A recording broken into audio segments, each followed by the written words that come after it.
رسول اللہ صلی اللہ علیہ وآلہ وسلم کا ایک فرمان ہے جسے امام بخاری رحمہ اللہ نے ادب المفرد میں اور امام احمد نے مسند میں نقل کیا اور شیخ البانی نے اس کو سلسلۃ الصحیحہ میں نقل کیا۔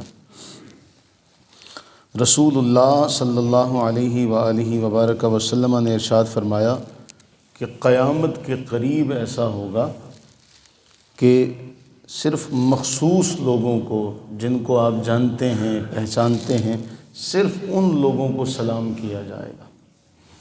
یعنی قرب قیامت یہ نشانی ہے قیامت کی علامات میں سے، یا قیامت کی نشانیوں میں سے صرف جان پہچان کے لوگوں کو سلام کیا جائے گا۔ اسلام ہمیں تعلیم دیتا ہے کہ وَإِذَا حُيِّيتُم بِتَحِيَّةٍ، جب تم دعا دو بہتر اس کا جواب دیا جائے، اس کا بہتر طریقے سے اس دعا کا جواب دیا جائے، یا کم از کم وہی دعا اس کو لوٹا دی جائے۔ اب اسلام نے تو یہ ایک پیغام دیا تھا کہ ہمارے ماننے والے یا اسلام میں چلنے والے جو لوگ ہیں وہ ایک دوسرے سے سلام سے آغاز کریں گے، لیکن امت کے لوگوں نے کیا کیا، اس کو مخصوص کر دیا کہ جس کو ہم جانتے اور پہچانتے ہوں گے صرف اسی کو دعا دیں گے۔ حالانکہ اسلام کا حق تو یہ تھا کہ جو بھی ملے اس کو دعا دی جائے اور آگے سے وہ دعا دے۔ اب اس میں جان پہچان ہم لوگوں نے خود شامل کر لی۔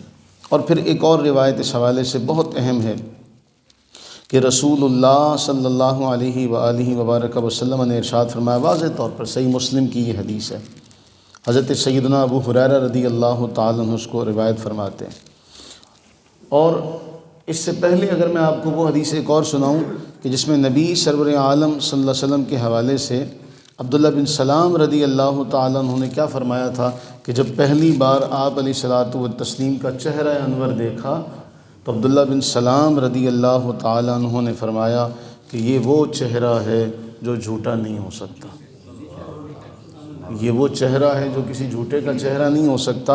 اور کہتے ہیں کہ جب پہلی بات میں نے نبی صلی اللہ علیہ وسلم سے سنی تھی وہ یہ تھی، آپ نے فرمایا لوگوں سلام عام کرو، سلام عام کرو۔ اب نبی علیہ السلام نے فرمایا سلام عام کرو، اور قیامت کی نشانیوں میں سے ایک نشانی یہ کہی گئی کہ سلام کو عام کرنے کے بجائے امت کیا کرے گی، جان پہچان کے لوگوں کو سلام کرے گی۔ تو عام کو ہم نے مخصوص کر دیا، جو چیز عام ہونی چاہیے تھی اس کو ہم نے مخصوص کر دیا۔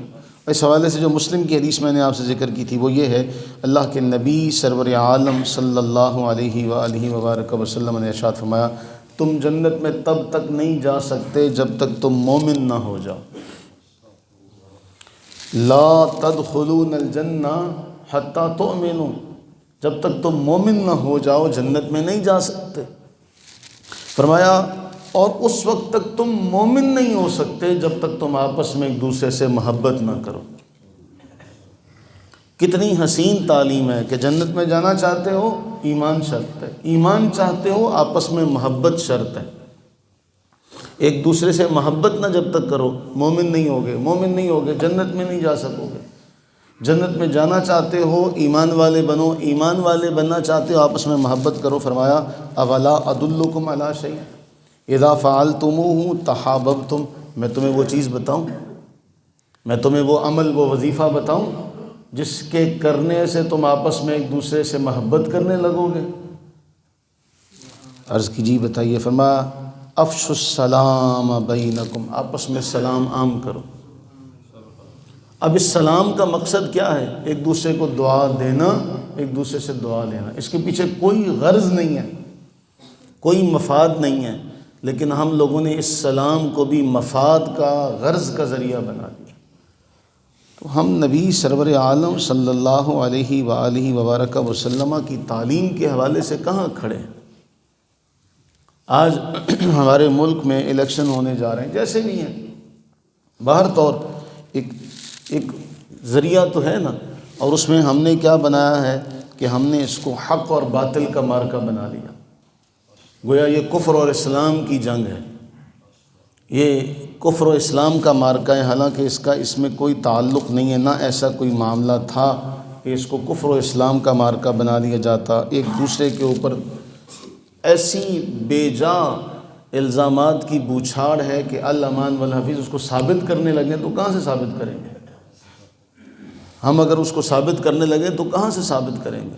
تو معاملہ یہ ہے، ہمارے علماء بھی یہ فرماتے ہیں کہ بھئی ان سب چیزوں سے قطع نظر آپ اختلاف رکھیں، دشمنی نہ رکھیں، آپ تنقید کریں، بدتمیزی نہ کریں، سیاست کریں، نفرت نہ کریں، یہ آنا جانا ہے، آج ایک ہے کل دوسرا ہے۔ قرآن نے بڑا واضح طور پر فرمایا وَتِلْكَ الْأَيَّامُ نُدَاوِلُهَا بَيْنَ النَّاسِ، اللہ فرماتے ہیں یہ ایام ہم لوگوں کے درمیان گھماتے ہیں، آج کوئی اوپر ہے کل کوئی نیچے ہوگا۔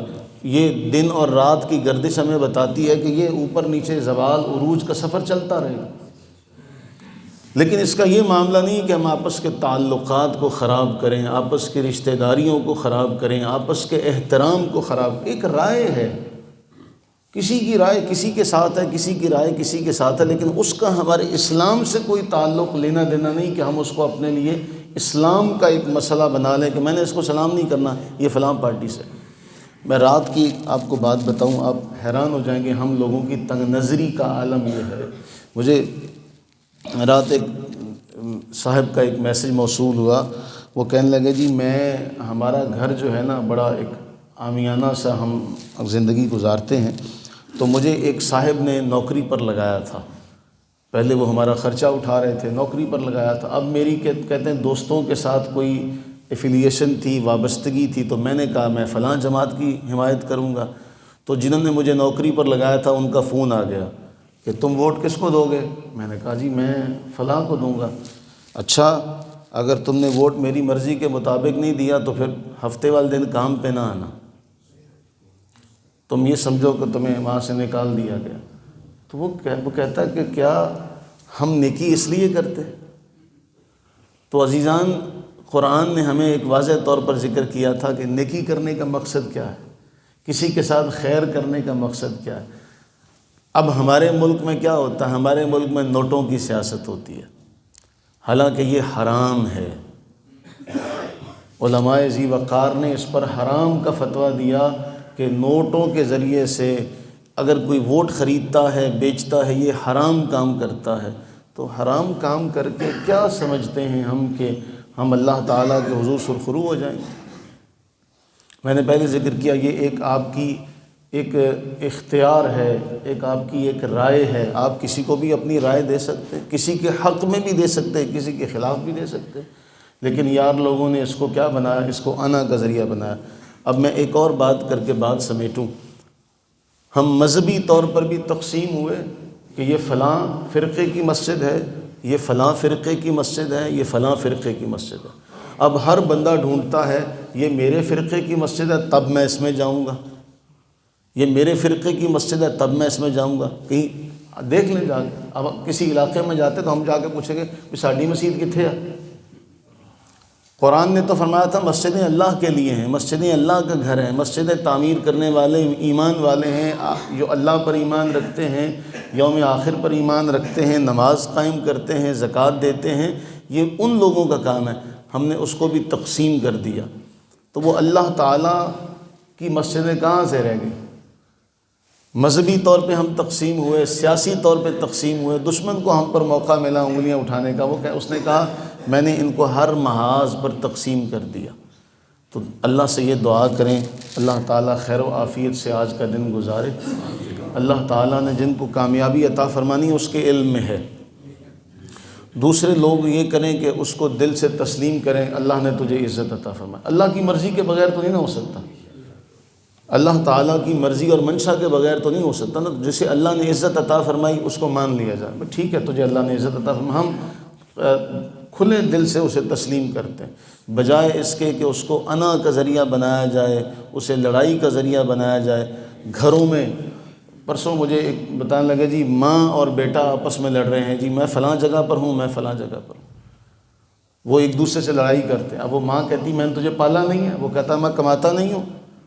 تو میرے عزیزو یہ سارا کا سارا معاملہ اور مسئلہ ہم نے رائے سے ہٹ کے اس کو ذاتی انا کا مسئلہ بنا لیا۔ اللہ سے دعا کریں کہ اللہ تعالیٰ اس ملک کو قائم رکھے، یہ قائم رہے گا تو الیکشن آنی جانی چیز ہے، ہمارے تعلقات قائم رہنے چاہیے. ہمارا آپس میں اسلام کا رشتہ کیا وہ ووٹوں کے اوپر ہے؟ کیا اسلام ہماری جماعتوں کے ساتھ تعلق کے اوپر ہے کہ جی یہ فلاں جماعت کے ساتھ ہے تب میں اس کے ساتھ سلام دوں گا؟ تو ہم نے نبی صلی اللہ علیہ وسلم کا وہ فرمان کہ سلام کو عام کرو، آپس میں محبت کرنے لگو گے، مومن بنو گے، جنت میں جاؤ گے. اللہ سے دعا کریں کہ اللہ تعالی ہمیں اس قسم کے جو ثانوی اختلافات ہیں جن کی کوئی حیثیت نہیں، اللہ تعالی ہمیں اس سے محفوظ و مامون فرمائے. اللہ تعالی ہم سب پر اپنی رحمتیں برکتیں نازل فرمائے. آمین ثم آمین.